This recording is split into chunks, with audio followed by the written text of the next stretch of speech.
সভাপতি আছিলোঁ আৰু অকল উপসভাপতিয়ে নহয়, BTC আন্দোলনৰ দিন সংগ্ৰামৰ দিনৰ পৰাই আমি সংগ্ৰামত ওতপ্ৰোত জড়িত আছিলোঁ। মুছলমান সম্প্ৰদায়ৰ পৰা আঙুলিৰ মূৰত গণিব পৰা 3জন ব্যক্তি আমি ওতপ্ৰোতভাৱে জড়িত দি নেতৃত্ব দিছিলোঁ।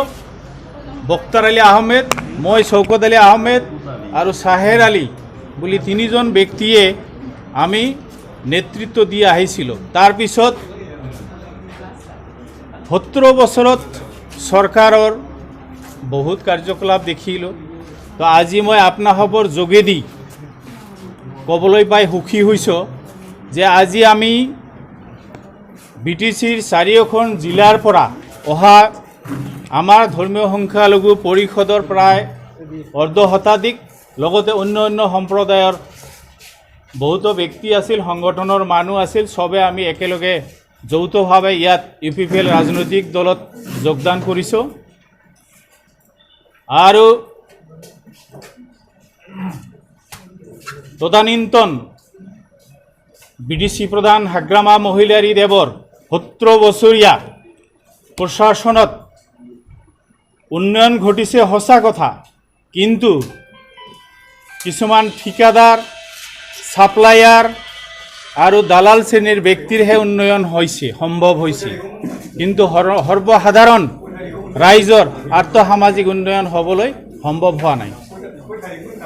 আৰু মই এইখিনিতে আপোনাৰ সবক ক'ব খুজিছোঁ, বিশেষকৈ আমাৰ মুছলমান সম্প্ৰদায়ৰ ৰাইজক এই 17 বছৰে তেখেতলোকে বঞ্চনা কৰি আহিছে, ঠগি আহিছে। কিয়নো আমি BDCত ছেকেণ্ড লাৰ্জেষ্ট পপুলেশ্যন থকা এটা জনগোষ্ঠী, আমাক আৰম্ভণিৰ পৰা শেষলৈকে এজন EMA নিদিলে, অন্যান্য বোৰ্ড নিকায় আদিতো চেয়াৰমেনশ্বিপ নিদিলে, VCDCত চেয়াৰমেনশ্বিপ দিয়েই মানে ক্ষান্ত থাকিল। তাৰোপৰি আমাৰ মুছলমান সম্প্ৰদায়ত গোটা দিয়েক ঠিকাদাৰ জাতিৰ দালাল, যিবিলাকে জাতিক বিক্ৰী কৰি মুনাফা লুটি ধনবান হৈছে হ'ব পাৰে, কিন্তু সৰ্বসাধাৰণ মুছলমান ৰাইজে এই উন্নয়নৰ মুখ দেখিবলৈ সম্ভৱ হোৱা নাই। আৰু এইবেলি যোনটো চতুৰ্থ BTC নিৰ্বাচন, বিগত 3টা নিৰ্বাচনতকৈ এইবাৰৰ নিৰ্বাচনত যথেষ্ট ভিন্নতা আছে। কাৰণ যোৱা জানুৱাৰী মাহত ঐতিহাসিক BTR শান্তি চুক্তি হৈছে, আপোনাৰ সবে জানে। তো সেই শান্তি চুক্তিৰ পিছতে আকৌ BTCবাসী ৰাইজে এটা পৰিৱৰ্তনমুখী মানে বতৰ। মই দতমা বড়োফা ইউএন বড়ো জুনিয়ৰ কলেজৰ প্ৰিন্সিপাল হয়। আজি বহুদিনৰ পৰাই মোৰ মনত আশা যে UPPLত জইন কৰিম বুলি, সেই সৌভাগ্য আজি মোৰ হ'ল। মই আজি আমাৰ কেন্দ্ৰীয় সমিতিৰ প্ৰেচিডেণ্ট ছাৰৰ উপস্থিতিত আজি UPPLত জইন কৰিলোঁ। বাকী অন্য দল আছে, কি কাৰণত আপুনি UPPLত? আন দলৰ কথা মই অন্তত আমাৰ BTC তাৰমানে অধুনা মানে প্ৰেজেণ্টলি BTR চুক্তিৰ পিছত সেই চুক্তিত যি দফা আছে মোৰ খুব ভাল লাগিল যে সেই দফা অনুযায়ী আমি সমন্বয়ৰ এখন সমাজ গঢ়িব পাৰিম। ইয়াত জাতি ধৰ্ম বৰ্ণ নিৰ্বিশেষে আমি ইয়াত জীয়াই থকাৰ অধিকাৰ পাম। সেইকাৰণে মই মানে BTRক সমৰ্থন কৰোঁ আৰু BTRৰ উন্নতি কামনা কৰি মই UPPLৰ সদস্য হিচাপে নিজকে যোদ্ধাৰূপে পৰিচয় দিবলৈ আগবাঢ়ি গৈ আছোঁ। আপুনি এজন শিক্ষক হয়, ৰাজনৈতিক জগতত কেনেকৈ কাম কৰিব আপুনি? সেইটো আপোনাৰ গুড কুৱেশ্যন। মই এজন শিক্ষক। আজি মই বহুদিনে ভেঞ্চাৰ কলেজ এখনত চাকৰি কৰি আছোঁ।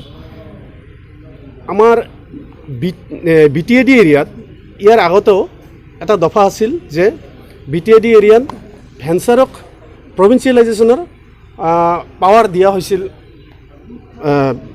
BTC গভৰ্ণমেণ্টক, কিন্তু সেই BTC গভৰ্ণমেণ্টে সেই ক্ষেত্ৰত এটা খোজো আগবাঢ়িব পৰা নাই, এটা ষ্টেপো আগবাঢ়িব পৰা নাই। সেইকাৰণে মনৰ দুখত আজি মোৰ ছাৰ্ভিচে নাই। আজি হয়তো আৰু 2-3 বছৰ আছে, মই ইয়াৰ পিছত ৰিটায়াৰ হৈ যাব লাগিব। সেই দুখতে ভাবিলোঁ যে মই যোৱাৰ আগত যদি এই UPPL আমাৰ UPPL দলত থাকি যদি কলেজখন কৰাৰ ক্ষেত্ৰত বা আমাৰ যিমান প্ৰভিঞ্চিয়েল ভেঞ্চাৰ ইনষ্টিটিউশ্যন আছে সেইবিলাকক প্ৰভিঞ্চিয়েলাইজেশ্যন কৰাৰ ক্ষেত্ৰত আমাৰ চৰকাৰ গঠন হ'লে এওঁলোকক প্ৰেছাৰ ক্ৰিয়েট কৰি হ'লেও অনুৰোধ কৰি হ'লেও যাতে আমি সেইবিলাক ছাকচেছ কৰিব পাৰোঁ, ভেঞ্চাৰখিনিক যাতে প্ৰভিঞ্চিয়েলাইজেশ্যন কৰিব পাৰোঁ, সেই আশাৰে মই আগবাঢ়ি আহিছোঁ। কোকৰাঝাৰ জিলা UPPL দলৰে সভাপতি শ্ৰী বিদ্যাধৰ ব্ৰহ্ম চৌধুৰী। যোৱা যিটো 29 তাৰিখ, এই 29 তাৰিখত UPPL জইনিং চেৰিমনি হৈছে। ইয়াত আমাৰ বিৰুদ্ধত্ব বুলি এজন ব্যক্তিয়ে নিজকে UPPL দলৰে কোকৰাঝাৰ জিলা UPPL দলৰে সাংগঠনিক সম্পাদক বুলি পৰিচয় লৈছে। কিন্তু এইটো অতি দুৰ্ভাগ্যজনক। তেখেতক আমি 2018 চনত যেতিয়া ফকীৰাগামত বছৰকীয়া যিটো কনভেনশ্যন, এই কনভেনশ্যনৰ পৰাই তেখেতৰ সাংগঠনিক সংগঠনটো বঞ্চিত হৈ আছে। সেইটো কাৰণে মই ক'ব খুজিছোঁ, আৰু আমাৰ একেলগৰ লগত আমাৰ কোনো পৰ্যায় UPPL দলৰ সদস্যই এই BPF দলত যোগদান কৰা নাই।